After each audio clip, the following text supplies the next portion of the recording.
J'ai fait 344 209 € en février 2024 et mon objectif avec cette série de vidéos, c'est de documenter chaque étape du processus de l'évolution de mon business en ligne. Là, les prochains steps, je vais avoir d'abord le call avec mon mentor. C'est ça de construire en public.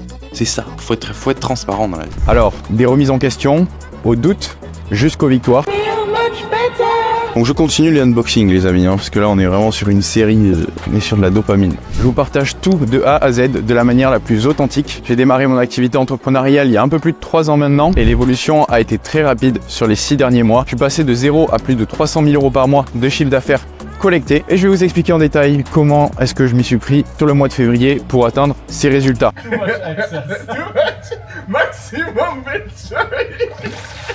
Alors que vous ayez envie de démarrer un business, de devenir libre, ou que vous en ayez déjà un à l'heure actuelle mais que vous manquez de clés ou d'inspiration, mon objectif c'est d'absolument être le plus transparent possible sur les résultats et les méthodes que j'ai utilisées. Beaucoup de choses de prévues, ça va être une semaine très intense. Alors si c'est pas déjà fait mesdames et messieurs, pensez à vous abonner pour ne pas rater les prochaines vidéos et voyons ensemble ce que ça signifie de construire en public.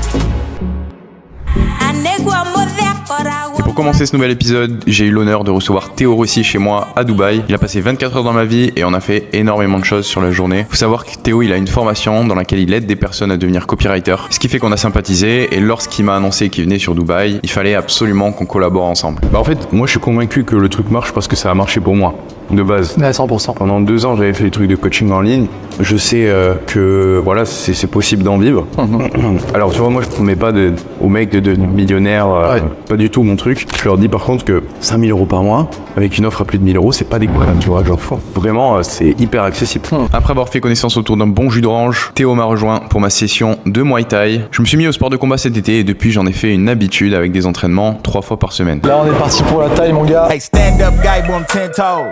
Big body pull up in a Range Rover. I can change the whole game when I say so. I pull up, shut it down, yeah, they know. Running this game ain't a thing for me. I never switched up, no change in me. The only thing changing this season, you go against me, then you know that you tweaking, okay? Cause baby, I'm him, I be on 10. Two-stepping in the party, I do not dance. Watch how I move.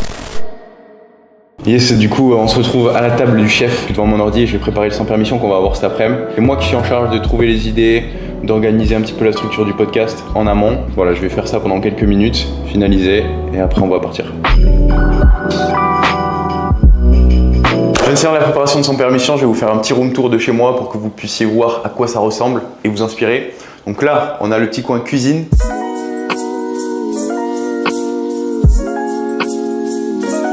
Ici, le coin salon.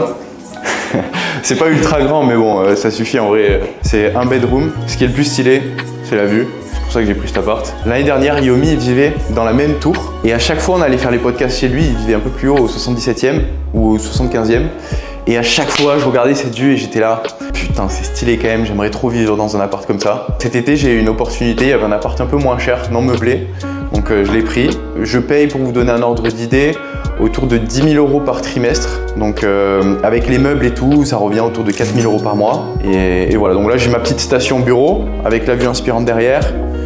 Petit jeu d'échecs pour jouer avec ma copine, très forte. Très important le jeu d'échecs. Très important pour réfléchir. La petite chambre ici, simple mais sympa. On a des rangements un peu partout. La vue aussi sur le Bourges depuis la chambre. Alors j'ai des filtres à air partout dans mon appart parce que j'aime filtrer l'air. Non, parce que à Dubaï l'air est pas ouf et du coup j'en ai mis un là et un juste en dessous de mon bureau et là la petite salle de bain, voilà, très simple avec toilette. Donc voilà, c'est tout. Après avoir finalisé la préparation du podcast et le room tour, Théo m'a prévu une surprise sur la Palme à laquelle je ne m'attendais pas du tout. Je sais toujours pas ce qui va se passer. Hein. On a dit ça fait un peu en mode enterrement de vie de garçon, on dirait qu'il y a un seul élastique qui se prépare.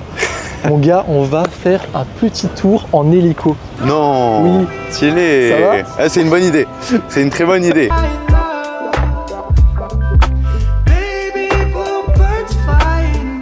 Ah, je suis chaud là. Franchement, c'est une trop bonne idée qu'il a eue. Et j'étais pas serein. Parce qu'on allait vers l'Atlantis, je me suis dit, on va faire. À l'Atlantis, il y a une espèce d'aquapark. On va faire des glissades en toboggan. C'est pas trop mon délire. Mais l'hélico, c'est vraiment une bonne idée. Oh, le contenu 24 heures dans la vie d'Antoine Blanco. On fait du ventre glisse.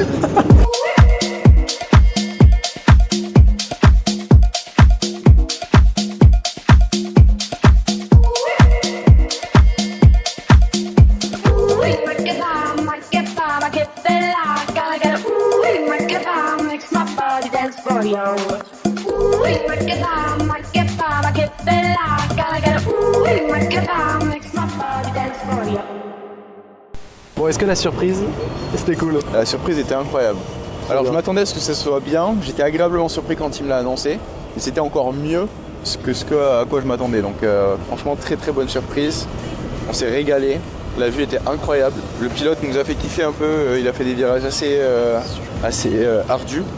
Ah, franchement c'était kiffant, même moi je m'attendais à rien et au final la vue est incroyable. Après cette petite surprise et un bon repas, on s'est rendu au studio de podcast dans lequel je vais tous les vendredis pour tourner un sans permission. Aujourd'hui on a reçu Clément des Bâtisseurs.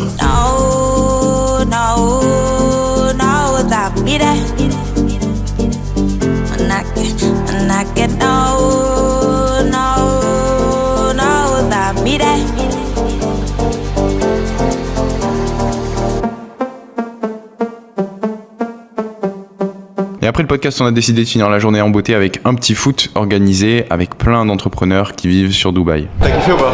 Franchement c'était stylé. En tout cas, la journée au total, j'ai vraiment kiffé. Ah merci, ça fait plaisir. C'était... Moi aussi j'ai kiffé, merci encore pour l'hélico, c'était grave cool. Avec grand plaisir. Hueles a vainilla, te quiero. Dale, abrázame otro rato. Déjame que soy sincero. Sur ce nouveau mois, on a donc collecté 344 209 €. C'est un nouveau record et une grosse augmentation en comparaison au mois précédent, puisque de tête, on était autour des 250 000, ce qui veut dire qu'on a gagné presque 100 000 € de cash collecté. Je parle bien en cash collecté, pas en contracté. Je sais que beaucoup de personnes donnent leurs chiffres en donnant la valeur totale des contrats qui sont censés collecter dans le futur. Moi, je ne parle uniquement de l'argent qui a tapé le compte en banque de ma boîte. Enfin non, il y a les frais des processeurs de paiement, mais en gros si on retire 5% de frais des processeurs de paiement, c'est l'intégralité du cash qu'on a collecté sur le mois. On a donc collecté sur ce mois-ci 233 000 € de nouveaux cash et plus de 100 000 € d'anciens cash, donc on a plus de 100 000 € des paiements récurrents des mois précédents qui tombent également chaque mois. Les dépenses des salaires forcément augmentent puisqu'on est en train de scaler l'activité. Ce mois-ci, j'ai payé presque 75 000 € de salaire à mes équipes, plus de 20 000 € dans l'utilisation des logiciels. J'inclus dans l'utilisation de ces logiciels les frais qu'on a pour utiliser les processeurs de paiement. Comme je vous l'ai dit, Stripe, on utilise aussi Hotmart maintenant, nous prennent 6% en moyenne de commission sur les paiements qu'on fait. Alors en France, les frais sont plus faibles. Ici aux Émirats, c'est un peu plus élevé. Stripe, c'est 4,9% aux Émirats et Hotmart, c'est 6,5% sur le plan que j'ai à l'heure actuelle. Ce qui nous amène donc à un total de dépenses de 128 000 € sur le mois, à un profit net de 215 000 € et donc à une marge qui est à 62,5%.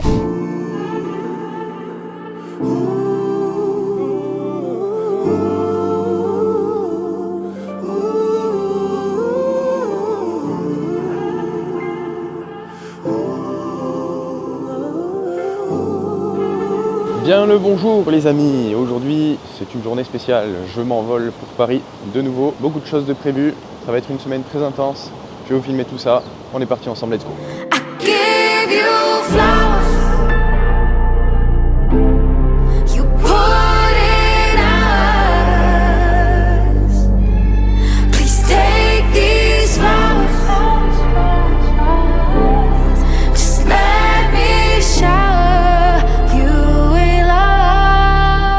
Thank you very much.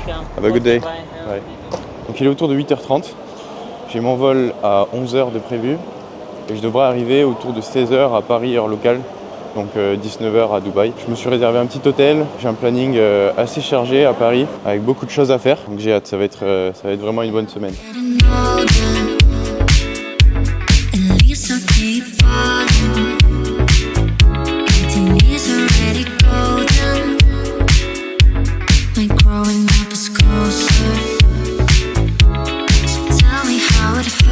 Les amis, le vol s'est bien passé, bon, nickel, hein. J'étais en business donc c'était cool. Là, il est autour de 16h30, 17h. J'attends de récupérer ma valise, du coup je suis au dépose bagages. J'ai rendez-vous à 18h30 en visio. En fait j'ai payé un consulting 10 000 balles avec des personnes qui sont sur le marché anglophone, qui sont dans la même thématique que moi et qui avaient déjà scalé un business à plus d'1 million par mois. Et donc j'ai pris un consulting avec eux sur 3 mois, un truc comme ça, pour qu'ils m'aident justement en termes de stratégie, etc. Donc chaque début de mois j'essaie de faire un point avec eux pour voir les gros projets qui seraient intéressants de mettre en place ce mois-ci. Hop. Ça à moi. Voilà, je me suis pris un petit hôtel sympa aussi. Normalement, pas trop loin de la Tour Eiffel, pas trop loin de BFM TV. pour demain être à l'heure et on continue, let's go. It isn't working.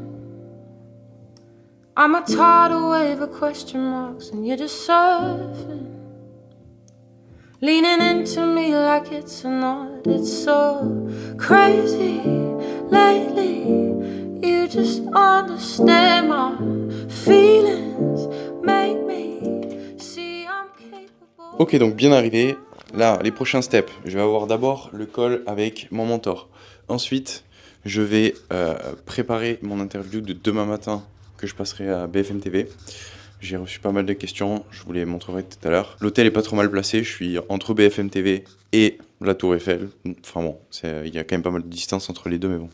J'ai pris un truc au milieu. J'irai aussi manger quelque part ce soir, je sais pas où. Mais voilà, je vais vous faire une petite visite des lieux pour que vous puissiez vous... Donc ici, on a l'espace lit. Voilà. Là, petit miroir. Là, je pense que ça doit être une chambre communicante. Là, la télé, mais bon, moi, je la regarde pas. Avec un petit meuble sur lequel je vais pouvoir faire mon call. Ou sinon, j'irai en bas. Et ici, la petite salle de bain. Tac.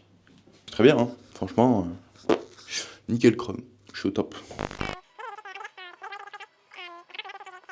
New cash collected is 179. All cash, so recurring payments are 75. Expenses is 82,000. What happens in terms of like the decrease with almost 10%? Yeah, it's a very good question. My videos are making, especially the vlogs, are making lots of views. Like these are all vlogs. So I will keep doing that. Yesterday, I like the thumbnails. The thumbnails, yeah, we have a good guy on this. So for February, my goal will be to target 300k per month in cash collected. So I think my biggest weakness is number of calls booked. Last month I was at, so it's 600 calls booked for the month, my goal. Last month was 355, so this is where I need to increase. I will include also the social proof of the media, stuff like this. So we're gonna redo the VSL. We're gonna launch new creatives for paid traffic. We're gonna do the price promotion from 3 to 3.5k. So we're gonna begin this on the 26th of February. Ok, donc je viens juste de finir le call, ça s'est bien passé. J'ai eu pas mal de feedback sur ce que je suis en train de mettre en place dans mon business. Je vais présenter les résultats qu'on a eu le mois dernier. Qu'est-ce que j'ai fait pour qu'on ait ces résultats-là. Et du coup, on a fait le même travail pour le mois prochain avec les différents projets clés à mettre en place ce mois-ci pour pouvoir encore passer un step. Donc voilà, les objectifs sont clairs, les objectifs sont fixés maintenant. Il ne reste plus qu'à passer à l'action. Donc maintenant que ça c'est fait, je vais pouvoir aller manger quelque part. Je vais essayer de me trouver une brasserie pas trop loin. Et puis après, il me restera à finaliser un petit peu la préparation de l'interview BFM. Et ce sera good. Let's go.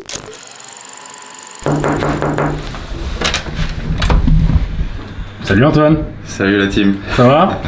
Très très bien, très chaud. Bon, c'est quoi le programme? Là, donc je me suis préparé pour aller à BFM TV ce matin. On va faire une petite interview, un petit podcast. Donc hâte, voilà. C'est parti.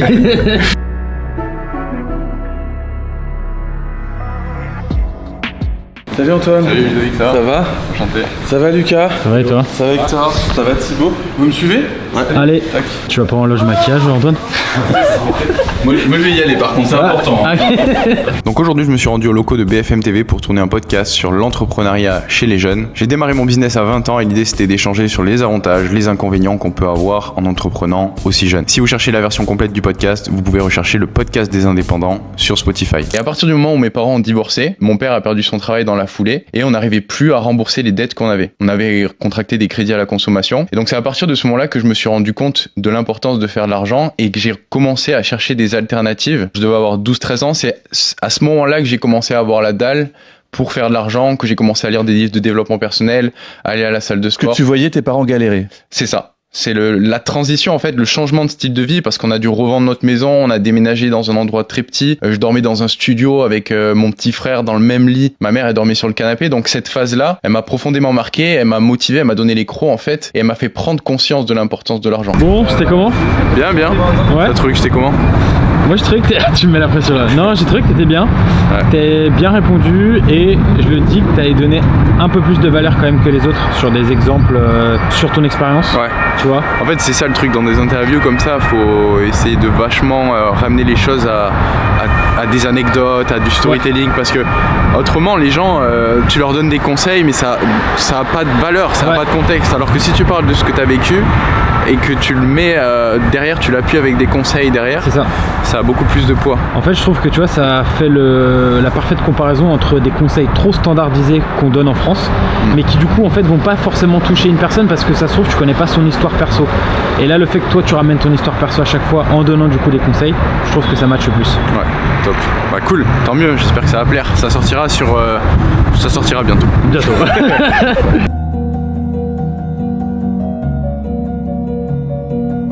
Regardez, je l'avais prévenu. Ça, c'est son entrée. Solide, hein. Et t'as pris quoi après? De la viande. Ça va faire beaucoup. Pas grave. Fast life. Et voici le deuxième plat d'Antoine. Toujours plus. Tu as fini ou pas? Bien sûr.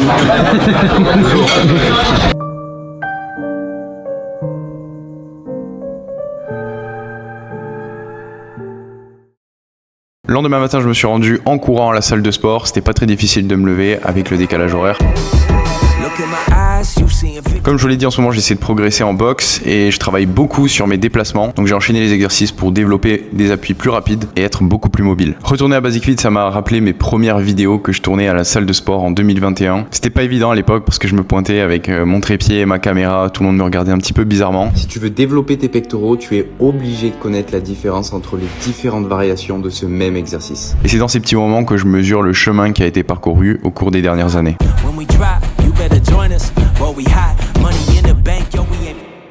Salut les amis, je suis actuellement en train de travailler sur mon ordinateur. J'avais quelques petites tâches à effectuer aujourd'hui avant de prendre l'avion. Des trucs un peu bêtes qui traînent mais qu'il faut absolument faire et qui sont importants pour qu'on puisse avancer sur différents projets. Donc en l'occurrence, par exemple, on essaie là de diversifier un petit peu les plateformes de paiement qu'on utilise pour pas avoir de problème. Alors pour l'instant, on n'a eu aucun problème avec Stripe, tout se passe très bien. Stripe, c'est le processeur de paiement qu'on a, mais je préfère anticiper. Imaginons que pour une quelconque raison, Stripe ne fonctionne plus ou quoi, et qu'on ne peut plus prendre de paiement, et qu'à côté de ça, on continue à dépenser en ads ou quoi, c'est la merde. On est en train de mettre en place une autre plateforme qui s'appelle Hotmart, et qui est vraiment pas mal du tout. Donc comment est-ce que je me suis organisé? Il y a un mec de mon équipe qui a pris la responsabilité du projet mise en place Hotmart. Donc il a fait un call avec les membres de l'équipe d'Hotmart, blablabla. Et là, il m'a dit qu'il était keblo parce qu'il lui manquait 2-3 infos par rapport à la société qu'il n'y a que moi qui avais pour finaliser la création du compte. Donc j'ai fait ça. Je lui ai envoyé un petit loom. Ensuite, on a une autre galère, c'est que sur Instagram, les setters sont déconnectés du compte automatiquement par Instagram. Probablement parce qu'il y a plusieurs adresses IP qui sont connectées depuis différents endroits sur un seul et même compte. Et Instagram déteste ça, il a l'impression que voilà, on spam les gens, etc. Donc résultat, ils n'ont plus accès au compte. C'est un peu la merde parce que le systing Insta, ça nous rapporte énormément de calls chaque mois. Donc qu'est-ce qu'on a fait? Qu'est-ce que j'ai fait ce matin? Je suis allé sur le Business Manager Facebook et je leur ai envoyé des invitations pour qu'ils puissent rejoindre directement le BM. Donc en fait, ils pourront faire des conversations. C'est un peu moins ergonomique en termes de plateforme que sur l'application Insta, mais bon, ça fait le taf. Et puis, petite tâche bête mais importante, rajouter de l'argent sur mon compte TikTok Ads. Franchement, TikTok Ads, ça marche super bien. Si vous le faites pas pour votre business, essayez-le. Je crois que nous, on fait surtout du retargeting. Et il faut savoir que ça fait 3 ans que je crée du contenu sur TikTok. Genre, je republie juste mes réels d'Insta. Et le truc, c'est qu'avec du retargeting, étant donné que j'ai grossi une audience de plus de 500 000 personnes sur TikTok, alors ça veut rien dire, hein, les abonnés sur TikTok, mais en l'occurrence, quand on fait de l'ad, j'ai l'impression que ça veut dire quelque chose. Parce qu'on a des CPL qui sont ultra bas, 50 centimes par prospect environ, 100 balles par... Faudrait que je regarde dans le détail, je me souviens plus. Mais vraiment, on a un ROAS de 10, ça je le sais. Ça veut dire que pour 1 euro qu'on investit dans la publicité, il y en a 10 qui rentrent. Et je me suis toujours dit, putain, TikTok, ça fait chier quoi, je gagne des abonnés, mais ça sert à rien. Et en fait, non, ça sert pas à rien. Avec de l'ADS, je pense que tous les abonnés sont relancés. Ils ont déjà vu ma tête, même s'ils savent pas vraiment qui je suis. Et derrière, ça permet d'apporter beaucoup de gens dans le funnel. Donc voilà, c'est une bonne surprise ce petit TikTok Ads. Beaucoup de potentiel. Là, on est que sur du 100 euros par jour. Mais on a un ROAS de 10, donc on peut vraiment scaler ça comme des bâtards. Donc si vous connaissez pas le TikTok Business Manager, c'est à ça que ça ressemble. Je ne connais pas du tout. Voilà, il n'y a pas les coûts, hein, c'est pas très difficile à voir. Impression. Donc vous voyez, on fait beaucoup d'impressions. On fait plus de 80 000 vues juste en dépensant 100 balles. Donc ça permet d'avoir beaucoup plus de prédictabilité avec mes posts TikTok qui parfois performent. Ouais, c'est pas la folie, 9000 vues là, 6007, 6005, 5003, 10 000. Bon, les derniers sont pas mal, là on en a 23 000. Et encore, c'est pas fameux. Hein. Donc là, l'avantage, c'est qu'on paye, mais au moins, on sait que le reach est assuré. Il faut que j'ajoute de l'oseille sur ce compte, parce que sinon, on va plus pouvoir faire d'ads. C'est mon média buyer qui m'a demandé. Voilà. Alors ça, c'est ultra chiant. Comme un blaireau, en fait, j'ai créé mon compte TikTok Business Manager en France, et du coup, je me tape la TVA de 20% à chaque fois sur mes ads. Donc au lieu de payer 2000 balles, je paye 2400. Ce qui est très chiant pour le ROS. Mais bon, on est tellement rentable que, on va dire que c'est pas la priorité. Bon, ça, je vais éviter de vous montrer quand même. Je veux bien construire en public, mais bon, faut pas tirer, faut pas pousser mes mains dans les tortilles non plus, quoi. Donc là, je suis en échange avec mon Setter Manager sur Slack. C'est un logiciel qui nous permet de communiquer en équipe. Et je lui ai assigné la tâche de regarder, parce que j'ai payé un consulting 10 000 balles, je pense que je vous l'ai déjà dit. Je lui ai assigné la tâche de regarder des vidéos de formation qu'il y a dans la formation de ce consulting, pour que lui, il implémente en fait directement. Je vais vous montrer exactement à quoi ça ressemble en fait, parce que vous pouvez, c'est ça de construire en public. C'est ça, faut être transparent dans la vie. School Community, appointmentsetter.com. Donc ça, c'est le consulting que j'ai payé. J'aurais mieux fait de faire un enregistrement d'écran, là c'est un peu à l'arrache. Mais bon, c'est ça qu'on aime. Donc il y a 2 cours. Lui c'est celui vraiment high level. Et dedans, bah voilà, il y a infrastructure, donc comment établir l'infrastructure de son business, les process, les systèmes et tout. Team building, comment construire son équipe, comment recruter un CEO par exemple. Ça c'est un truc, je savais pas que ça a été. Ça m'intéresse. Recruter des closers, la culture d'entreprise, donc c'est des trucs vraiment plutôt haut level, pas trop pour les débutants. Marketing stratégie, sales and setting. Donc en l'occurrence, sales and setting et appointment setting, j'ai dit à mon manager setter, Rémi, il faut que tu me regardes toutes ces vidéos et que tu m'implémentes tout ce qu'il y a à l'intérieur. Moi, ça me permet de gagner du temps parce que j'ai pas à regarder toutes les vidéos, je peux me concentrer sur autre chose pendant que Rémi il taffe dessus. En fait, ça nous permet de décupler la productivité et la croissance du business parce qu'on se répartit bien les tâches, les projets. Et ça, c'est top, les gars. Ça, c'est top. Un réflexe que j'aurais aimé qu'on me dise de faire plus tôt. Il est 10h. 10h05, c'est l'heure d'aller à l'aéroport.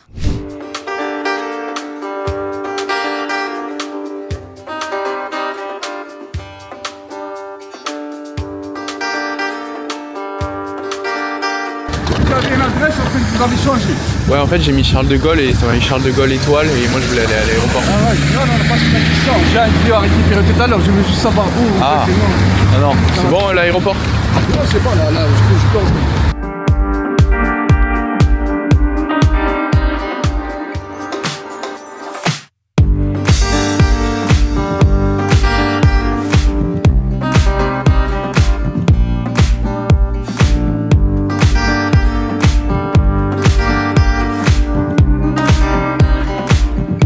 Et donc après cette petite escapade parisienne, je rentre à Dubaï. Je suis toujours très excité à l'idée de rentrer chez moi parce que je me sens vraiment bien ici.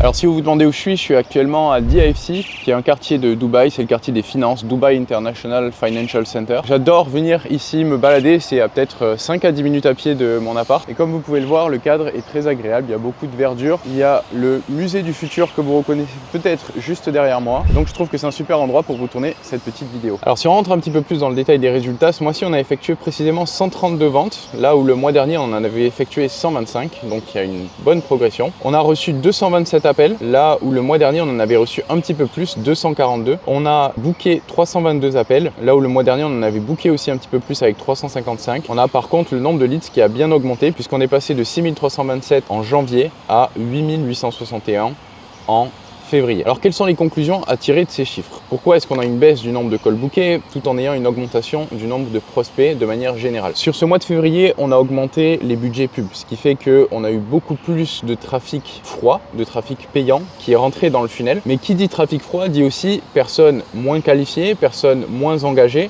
et donc une moins bonne conversion vers les appels réservés derrière. Donc pour pallier à ce problème-là, sur le mois de février, on a mis en place un nouveau système de préqualification pour les personnes qui viennent de publicité. Au lieu d'être bookés directement sur le calendrier des closers, ils vont d'abord faire un petit appel de 5 à 10 minutes avec un setter pour s'assurer qu'ils sont qualifiés pour le programme, qu'ils savent de quoi il s'agisse et qui sont vraiment motivés. C'est pour ça qu'on a un peu plus de friction dans le funnel, des conversions qui sont un petit peu moins bonnes, mais au final, on fait plus de ventes parce que tous les calls qu'on a reçus sont très qualifiés, ce sont des gens qui sont engagés, qui ont été vérifiés par les setters au préalable. Si on fait une petite analyse des conversions, on a 3,63% des leads qui ont booké un call ce mois-ci, là où le mois dernier on en avait 5,61%. Ça vient en partie de ce nouveau système de préqualification qui rajoute de la friction. On a eu un swap rate sur les appels de closing à 70,5%, là où le mois dernier on en avait eu un à 68%, donc une légère amélioration de 2%. On a un close rate à 58,15%, là où le mois dernier on était à 51%, et on collecte en moyenne 1760 €, là où le mois dernier on collectait en moyenne 1430 € par vente. Les conclusions à tirer, c'est que dans l'ensemble, les choix qui ont été faits ont été plutôt bons, puisque le résultat est supérieur à ce que j'ai obtenu le mois précédent. Maintenant, on peut toujours améliorer les choses, notamment sur le nombre d'appels réservés qu'on a à partir des leads entrants. On est en train de travailler sur pas mal de solutions.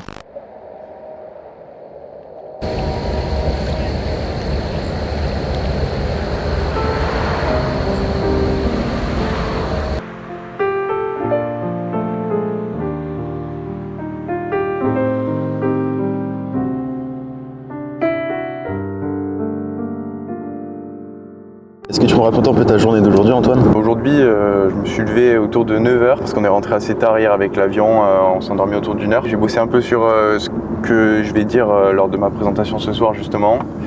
J'ai eu des calls et voilà, c'est à peu près tout. Et c'est quoi la présentation que tu as ce soir? Ce soir, du coup, je vais parler devant pas mal d'entrepreneurs qui se sont expatriés à Dubaï. L'idée, c'est de leur partager pas mal de tips au niveau du mindset parce que c'est un peu le thème de la soirée. Suite à ça, on ira networker avec pas mal d'entre eux. Voilà, je pense que je vais surtout parler de mon expérience parce que c'est ce que je connais de mieux. Je vais pas faire une masterclass sur l'état d'esprit à avoir pour réussir en 2024. Je me sens pas ultra légitime pour...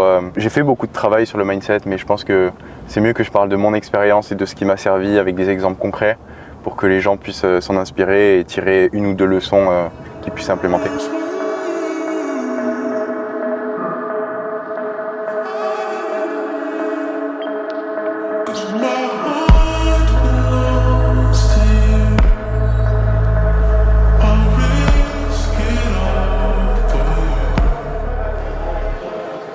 Et tu vois, au final, les gens après ils te suivent dans ta quête parce qu'on a tous des objectifs qu'on veut atteindre, tu vois, des ambitions, des trucs comme ça. Et ils ont l'impression d'être avec toi dans le chemin et de te supporter, de te suivre. Le héros qu'on suit, quoi. C'est ça. Une série qu'on suit. T'as combien de followers sur YouTube? Là, je dois en avoir 55 000 à peu près. T'as démarré bientôt, moi j'ai démarré. Ouais, après moi j'ai eu le podcast Sans Permission forcément qui m'a boosté quand même. Ouais, il m'a bien propulsé.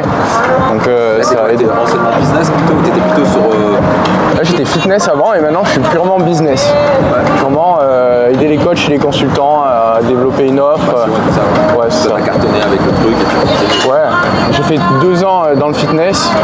C'est ce qui m'a permis de m'expatrier à Dubaï. Donc au bout d'un moment je me suis dit que je pouvais aussi aider d'autres personnes, tu vois. Et je choisis de pas aller à la formation. J'ai passé tous les tests, hein. C'est très exigeant. J'ai passé la visite médicale, j'ai reçu ma lettre de convocation et je choisis de pas y aller, au grand dépit de mes parents. Et donc là, je m'engage à 1000% dans mon business en ligne et quelques mois après, je m'expatrie à Dubaï, donc en octobre 2021. Je vous mets dans le contexte. J'arrive à Dubaï, ok, ça fait quelques semaines que je suis dans la ville et moi j'adore le sport, donc je m'inscris à une salle de sport. Et puis en me rendant à la salle de sport, je tombe sur un YouTuber que vous connaissez peut-être tous. C'est le numéro 1 aux États-Unis en infoprenariat, c'est Iman Gadzhi. Est-ce qu'il y en a parmi vous qui le connaissent, Iman Gadzhi? Ok. Donc assez improbable que je tombe sur lui quand même. Hein. Un mec qui vient de Toulouse, qui débarque un peu à Dubaï par hasard. Voilà, c'est tout pour moi. Merci. Et puis je vous souhaite une bonne soirée tout le monde.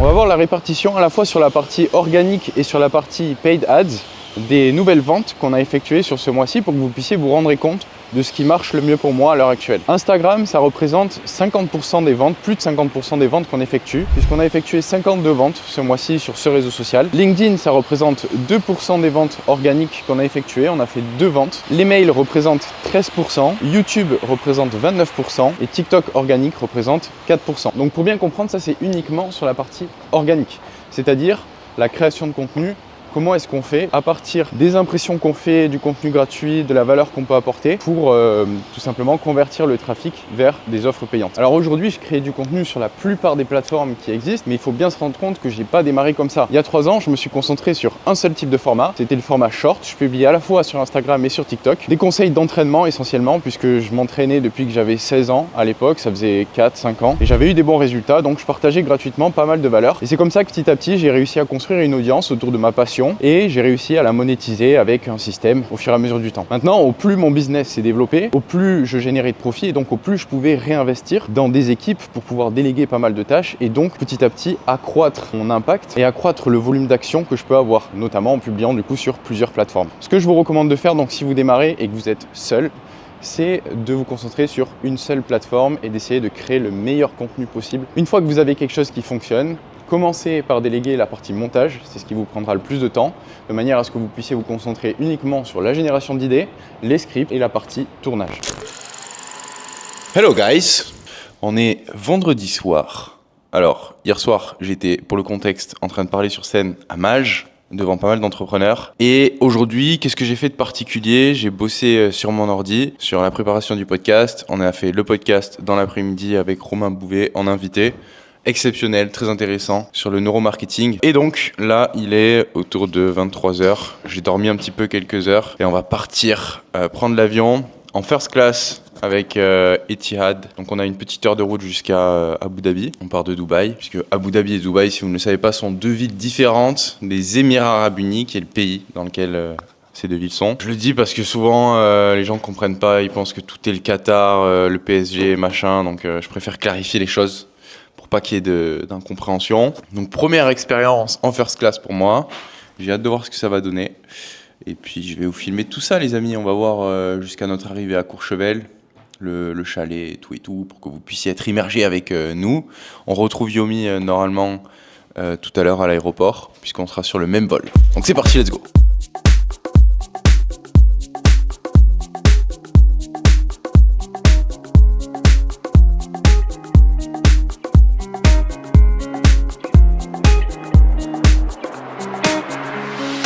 Donc on a un transport un peu particulier parce qu'on vole en first class depuis Dubaï. Il y a un van assez illuminé comme vous pouvez le voir. C'est un peu VIP pour être honnête. C'est vraiment...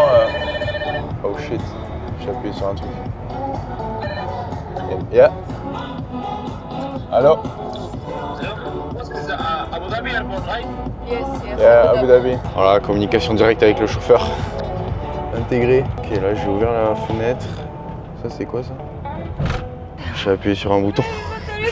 J'ai appuyé sur un bouton, il y a un truc qui sort là. Oh putain. Yeah, probably. Ouais, des boutons de partout. Ah, you want to charge? What is this? I want you to hold me. Don't let me go. Be the one and only. Take all control. Stay with me forever, at least for the night. Even when you leave me to the light. You are my desire, and just the thought of you is keeping. Les amis, c'est la première fois que je prends un billet en first et je dois dire que je suis assez impressionné par l'espace. On a beaucoup plus d'espace qu'en business. En fait, il faut bien se rendre compte que là, c'est presque comme si j'avais un petit espace, un petit cocooning à moi, puisqu'en fait, les portes se ferment juste ici.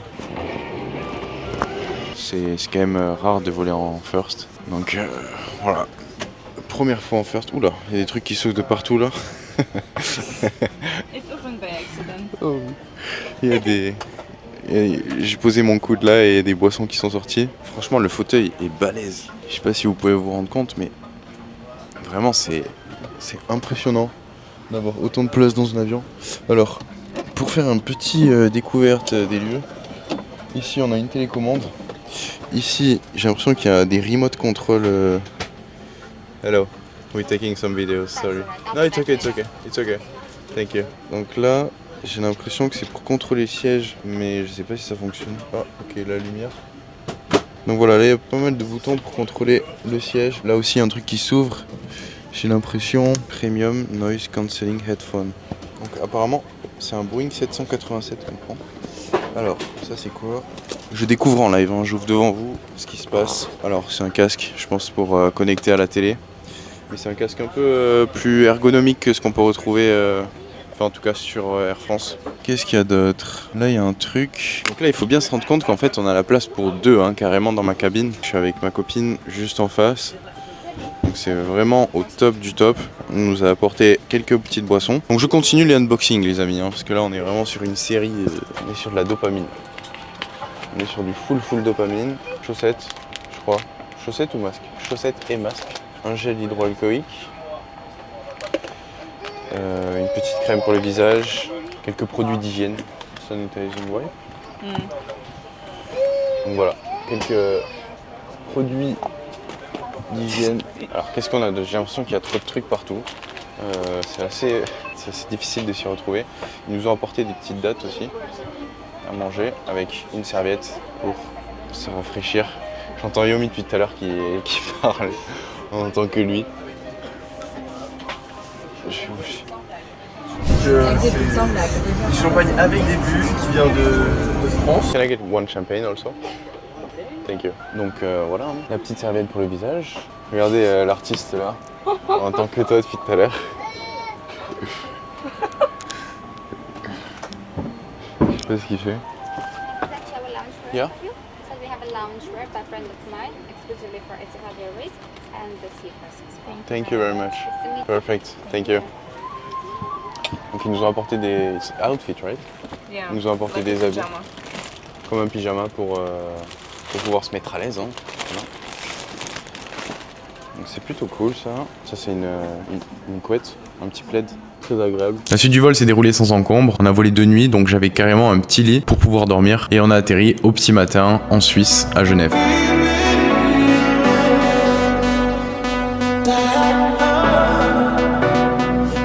Après avoir récupéré nos bagages, retrouvé notre chauffeur, on a pris la route de Genève jusqu'à Courchevel.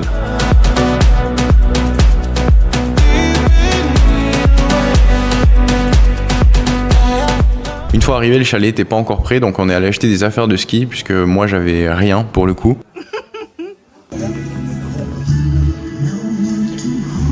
Donc il a fallu tout acheter sur place directement. Oh, we need to name our dog. Your dog and your head.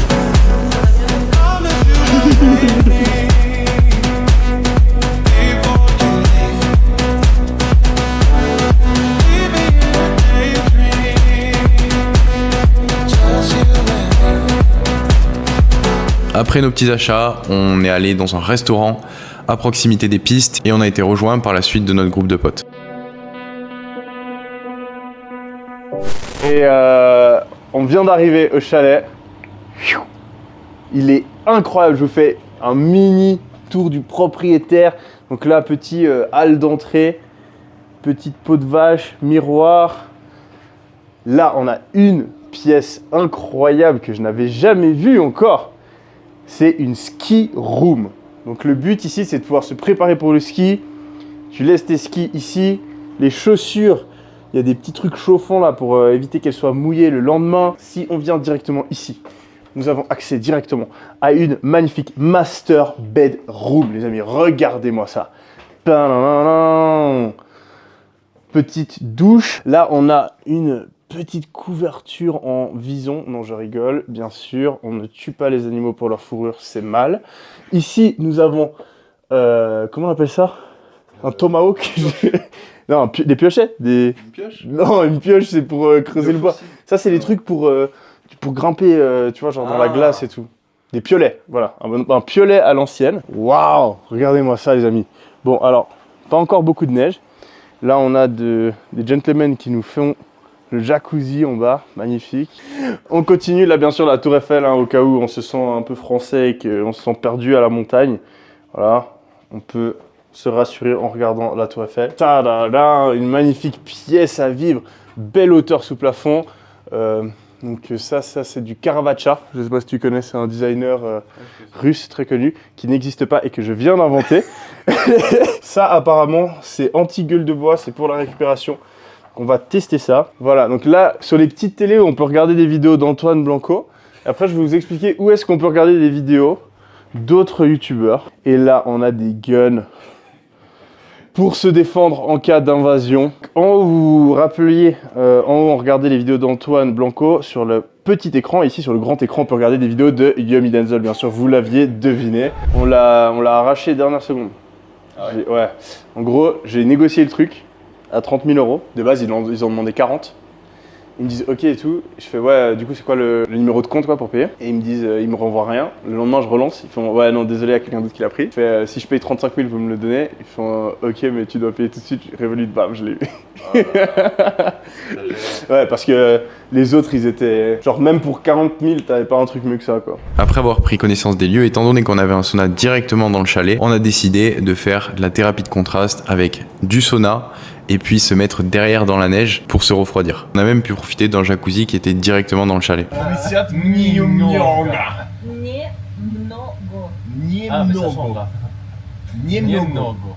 Après le sauna, on a dîné au chalet. Un chef est venu nous préparer à manger. C'était excellent. On lui a demandé si en situation, est-ce que tu. Genre, je lui ai demandé s'il mangeait moi, il fait ouais, ça non. Vraiment très naturellement, tu vois, il a pas eu 10 secondes d'hésitation. Je suis d'accord avec toi.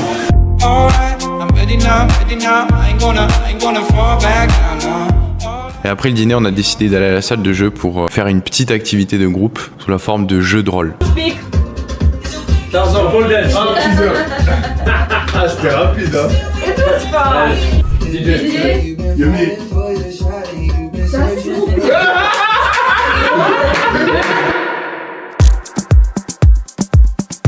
Les jours qui ont suivi, le programme était assez chargé. Généralement, on skiait en matinée. Doing great. Les amis, je suis actuellement sur les pistes. Il fait très beau, très chaud, conditions parfaites. Je suis avec ma copine qui est un peu plus débutante.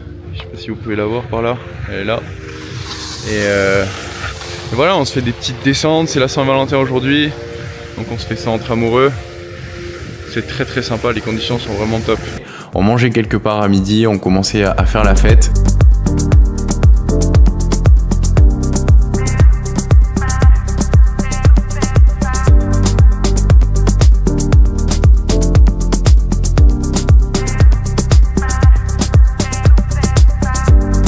On redescendait plus ou moins bien les pistes après avoir bu quelques verres.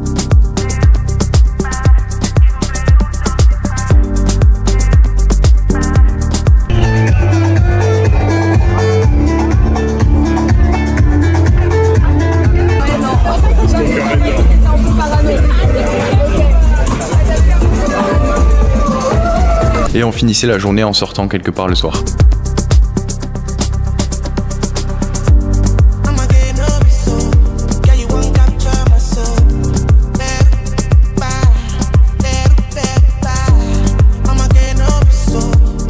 On a aussi fait des activités très sympas comme de la motoneige.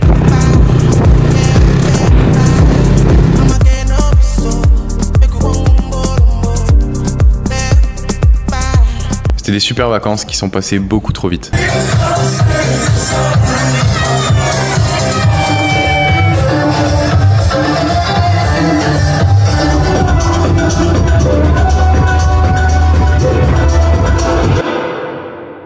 Alors on a deux moyens essentiellement d'avoir l'attention d'une audience sur internet à l'heure actuelle. Le premier, c'est en créant du contenu et le deuxième, c'est en utilisant la publicité payante. Créer du contenu, ça a certains points positifs. Ça coûte pas d'argent, c'est donc très peu risqué, mais le point négatif, c'est qu'on est toujours soumis à l'algorithme. Si l'algorithme ne veut pas pousser notre post parce qu'il ne le considère pas comme assez bon selon ses critères, alors on aura toujours une portée qui sera limitée. En revanche, lorsqu'on investit dans de la publicité payante, eh bien on prend plus de risques puisqu'on joue avec notre argent, mais lorsque c'est bien fait, le reach est garanti.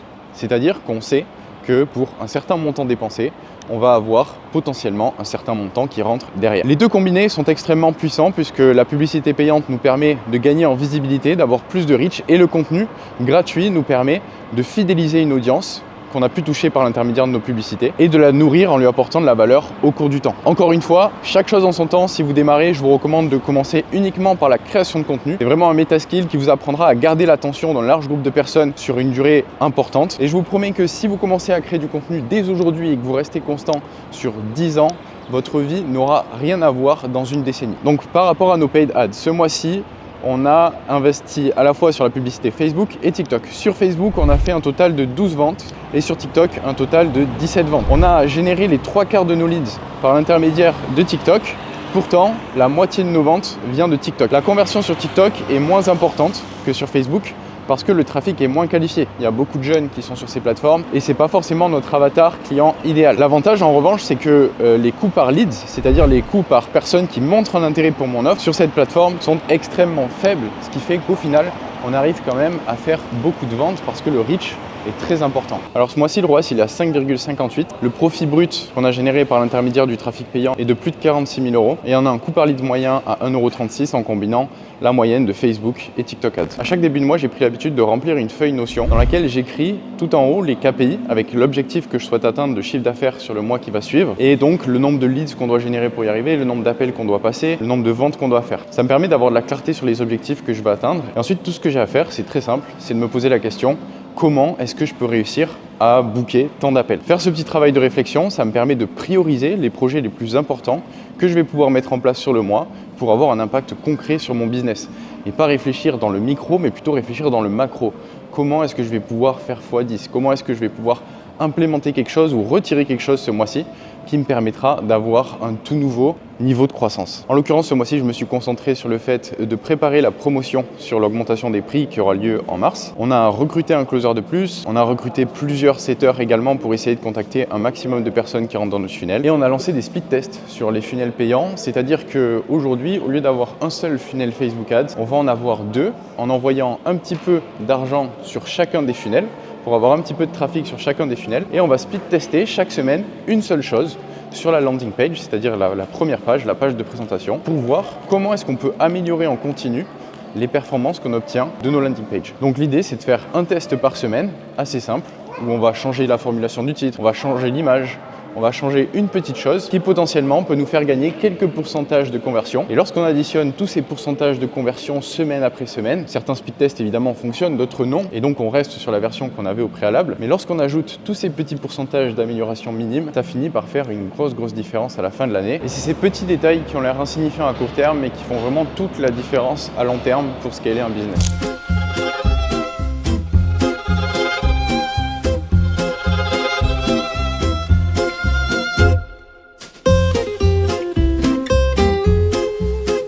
En rentrant de Courchevel pour rentrer à Dubaï, on est passé par Paris. Donc on a décidé de faire une petite escale de 48 heures dans la capitale pour pouvoir visiter et profiter de Paris.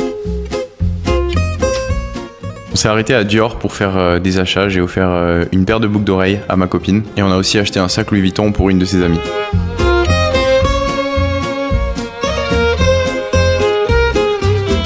En soirée, on a décidé d'aller se faire un petit dîner sur la Seine. C'était une super expérience. On a eu une super vue sur la Tour Eiffel tout en mangeant. La nourriture était plutôt bonne, donc c'était une très bonne idée et une super soirée.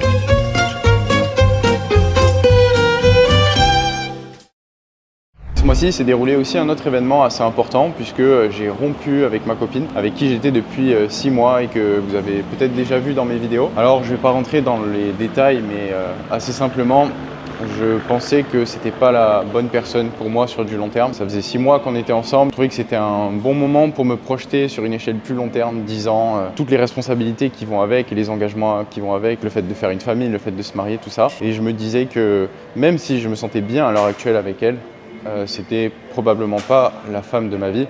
Et donc je voyais pas l'intérêt de continuer et de procrastiner le moment où j'allais me séparer. Ça n'a pas été une décision facile parce qu'en soi, tout allait plutôt bien, on se disputait pas ni rien. Et voilà, j'ai préféré prendre cette décision en partie parce que j'ai toujours eu des attentes très élevées vis-à-vis de moi-même et de ce que je voulais dans la vie. Alors parfois ça m'a servi, parfois ça m'a desservi. Mais je considère que la femme de ma vie, entre guillemets, celle avec qui je vais partager le plus grand nombre d'heures de ma vie jusqu'à ma mort, elle doit correspondre à mes attentes les plus fortes parce que c'est elle qui va aussi avoir un impact sur mon potentiel, sur l'atteinte de mes objectifs. Et puis elle va aussi bénéficier de tout le travail que j'ai effectué sur moi-même et même par l'intermédiaire de mes business depuis que je suis très jeune. Toutes ces choses réunies font que j'ai des attentes qui sont plutôt élevées pour la personne avec qui je vais me mettre sur du long terme. Alors rompre, c'est sûr que ça fait jamais du bien. Il y a toujours une période un petit peu difficile à passer. Moi, ce que j'ai toujours fait dans ces périodes-là, c'est que je me suis vraiment concentré sur moi-même, sur les objectifs que j'avais et toute la souffrance qu'on peut ressentir lorsqu'on se sépare de quelqu'un, eh bien je l'ai utilisé de manière productive pour pouvoir développer mon business, pour aller m'entraîner à la salle de sport et continuer d'aller de l'avant. Et donc après notre petite escale parisienne, on a pris un vol retour avec Emirates cette fois-ci en first class pour comparer avec Etihad. Alors il y avait un salon spécial first class, différent du business. Il était pas très grand mais il avait son charme.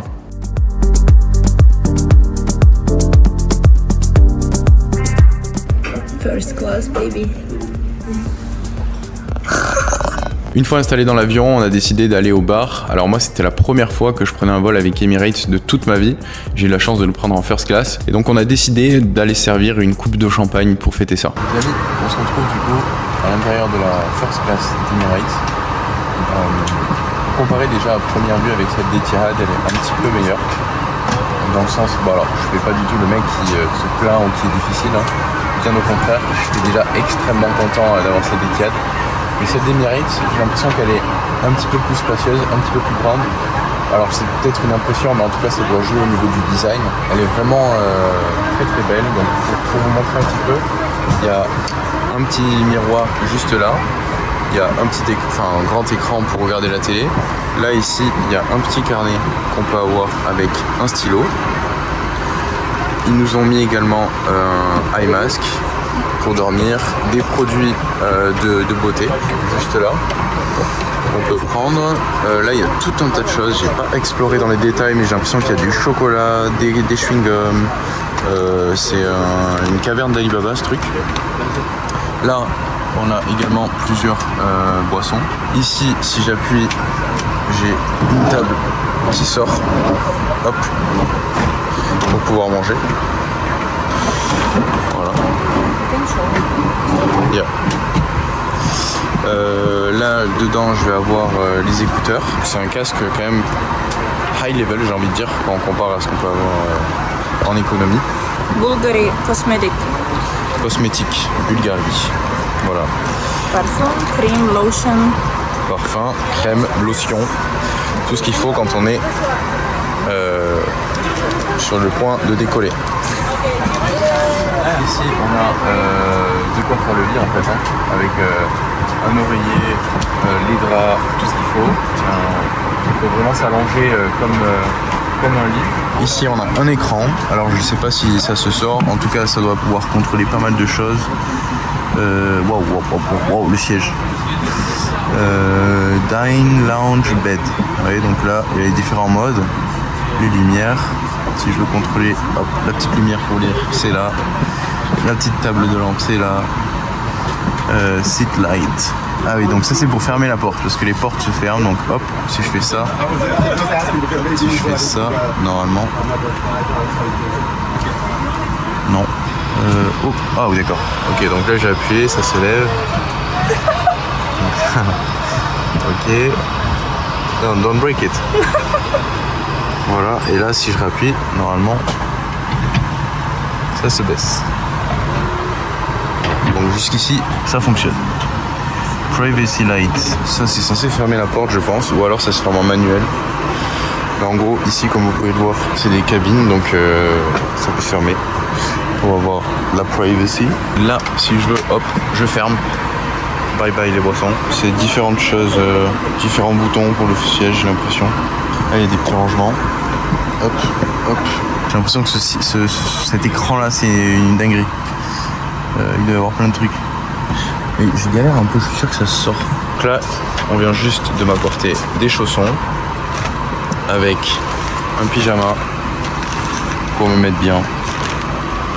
Et donc j'ai également un petit sac ici. Là j'ai rangé mes chaussures et mon sac à dos. Et puis voilà, après c'est des chargeurs, je sais pas ce qu'il y a ici. Ah, ça c'est pour, c'est des ceintures quand on dort, je pense, et qu'on est allongé. Il y a énormément d'espace, je sais pas si on arrive à se rendre compte. Là j'ai mes jambes tendues et je fais 1m90. Il y a encore, je pense, pas mal d'espace derrière. Donc on va ouvrir le sac pour hommes. Apparemment, ce que je vous ai montré sur les produits cosmétiques, c'est que pour les femmes. On va voir ce qui se cache dans ma poche. Hydrating pour le visage, hydratation. Pour se nettoyer le visage, petite lingette. Après rasage, baume pour les lèvres. Très utile après le ski. Là, mousse à raser, petit peigne, petit mouchoir, petit rasoir, brosse à dents dentifrice. Bon, franchement, c'est assez impressionnant. Il y a beaucoup de choses. C'est des belles marques. C'est pas des trucs cheap. Les amis, je me suis mis en pyjama, à l'aise, avec les petits chaussons aux pieds. Prêt à me... Je pense pas que je vais dormir en fait, j'ai pas envie de dormir. Ça me saoulerait trop de dormir alors que c'est assez exceptionnel comme expérience. Donc prêt à kiffer, je veux dire. Voilà, je vais bientôt atterrir et on va voir ce que ça donne de prendre une douche à plusieurs milliers. Vous voyez, donc là je suis au-dessus. Alors, que je me repère, c'est pas évident. Et donc on est rentré sur Dubaï après quelques heures de vol. C'est sur ça que je termine ma vidéo. Merci d'être resté jusqu'au bout, de suivre l'évolution et l'aventure. Et n'oubliez pas de vous abonner pour les prochains épisodes.